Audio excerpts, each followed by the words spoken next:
Hi everybody, Melanie and Steve on McElroy Farms, and today we're going to talk about hay.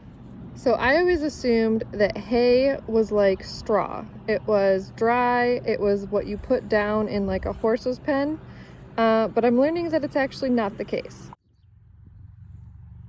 What we do with our pasture fields is rotate harvesting hay off of them.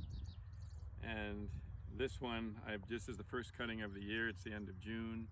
And here in this field we have some bales that we've already round baled, and I just mowed some of it. This has grass and clover and many species of plants that the animals eat in the pasture. We use the same material for the hay in the winter. So we cut it, sun dry it, roll it up in large bales, and then unroll them in the winter on the field, and the cattle eat the hay. Anything that's left goes into the soil as fertilizer.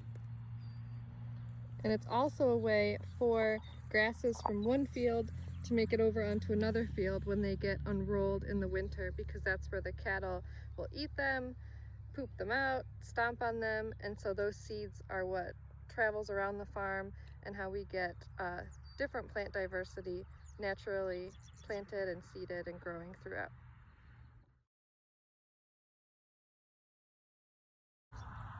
When we bale hay, we run along the windrow that we made, and we roll it up and roll it up until it gets about 5 feet high.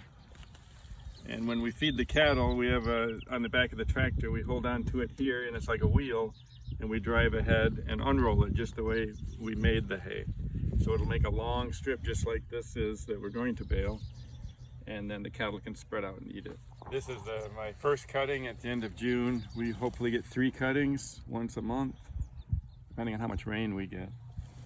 And so off of one pasture field, we can get quite a bit of feed for the winter if the weather cooperates.